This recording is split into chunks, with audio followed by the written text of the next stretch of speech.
Tripping is one of the 10 direct free kick offenses listed in Law 12. You may recall that 7 of those 10 direct free kick offenses must be committed in a careless or reckless manner or using excessive force. Tripping and attempting to trip is one of those 7. Tripping is one of, if not the most, common fouls in the sport of soccer. But unfortunately, many players, fans, coaches, and even a few referees fail to understand the basic nuances of a trip versus a fair challenge. Hopefully, this presentation will introduce a few new terms and ideas, with the goal of helping the inexperienced official both learn to make this call correctly and also recognize a fair challenge. Tripping, as defined by Webster's, is simply to cause to stumble. However, FIFA and US Soccer wish to make sure that referees understand the subtle difference between a trip, where a player causes another player to stumble, and the act of tripping over an opponent, which is not a foul. One of the most important factors in discriminating a tripping foul from an incidental case of a player tripping over an opponent is the idea of possession of the ball. This is not always the case, but oftentimes it can be applied. In soccer, possession often involves playing the ball, which unfortunately leads to the common argument from players when they are called for tripping, quote, "But sir, I was playing the ball."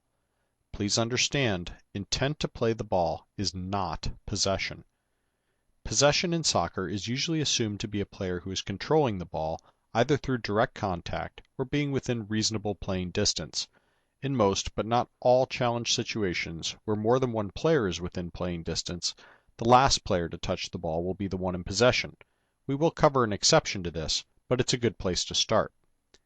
Taking into account the concept of ball possession, a nice rule of thumb to consider is that it's very unlikely that a player in possession will carelessly trip another player. The risk of leg-to-leg contact that might knock an attacker in possession off his or her stride is typically not advantageous, so almost all tripping incidents involve a player not in possession tripping a player that is in possession.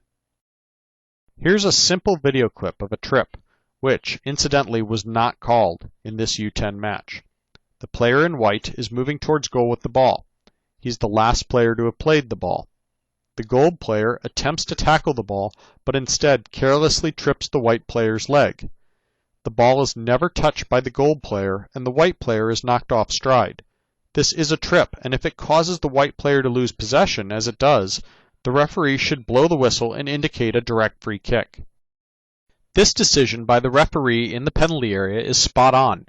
The defender closes down an attacker, and as we watch in slow motion, first pushes the ball away from the attacker. The attacker's momentum causes him to trip over the leg of the defender that just played the ball. Tripping over another player is not a foul. Because the defender successfully played the ball, or for the sake of simplicity, briefly took possession of the ball, this is not a foul. Defenders still have certain rights with an attacker moving toward them. A player has a right to occupy space on the field that they are already in. This has 2 applications for the act of tripping. First, a prone player lying on the field, such as on a slide tackle, should not be guilty of tripping if that player's motion is not directed toward an opponent. We have to differentiate between an attacker who runs over a prone player versus a player who slides in directly at an opponent. Second, a player may position his leg far in advance of an attacker's impending contact, and this may be the case of an attacker running into the leg in hopes of drawing a tripping call, when in fact it is merely an attacker tripping over a pre-positioned appendage. In a more famous example from the 2006 World Cup, late in a tied match in which the loser would be eliminated, Italy won this penalty kick decision against Australia. Watch the Italian attacker in blue push the ball past the sliding gold Australian defender. Once the ball is passed, the Italian attacker then purposely moves toward the Australian defender instead of the ball, and then trips over the prone defender. This should not have been a foul. The Australian attacker was on the ground already and had not taken an angle that would have made contact with the attacker. The attacker initiated the contact, and therefore this is not a trip, but rather a case of a player tripping over an opponent. What about that exception I mentioned earlier? Consider a player dribbling a ball with what coaches call big touches. That is, for example, on a breakaway where they're pushing the ball long distances in front of themselves. In these situations, a defender might have the opportunity to simply move between the attacker and the ball, a technique that's called shielding. The defender has not touched the ball but is closer than the opponent and is now within playing distance. When this happens, the former attacker becomes the defender and is now quite capable of committing a tripping foul. To determine possession, we have to consider the ability of the player to play the ball as well. As an example, here we have the white player pushing the ball far in front of himself as he tries to move the ball out of his own defensive half. But the blue player takes a good angle and moves between the white player and the ball. Without touching the ball, the blue player has shielded the ball and thus has taken possession. One of the toughest contact situations to call is one where two players come together nearly at the same time. Usually, only one player successfully plays the ball. That player is now in possession. If the second player then trips over the leg that just played the ball, this is not a foul. The player in possession is not tripping the opponent, but rather is playing the ball.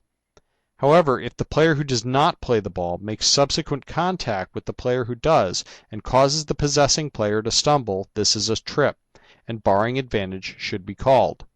One of the best ways to evaluate which player is in possession in these challenges is to consider the direction and spin on the ball as it leaves the challenge. A nice rule of thumb is that if the supposed tripping player manages to redirect or play the ball in a direction of their preference, odds are the challenge was legal.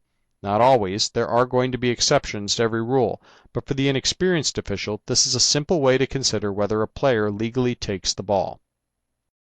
Here we have a pair of examples, one a clean play, the other a trip.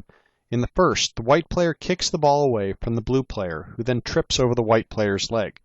The white player is not guilty of tripping, he's merely playing the ball, and the blue player trips over him. Note how the ball goes in the direction that the white player intended, a sign that this is not a foul. In contrast, on this play, the black player attempts to kick the ball, but the blue player kicks the ball up the field. Note how the ball moves in the direction intended by the blue player. The black player does not cause the ball to carry him in another direction, and the ball does not take any odd spin as it leaves the challenge. The black player brings the blue player down, a trip and a foul.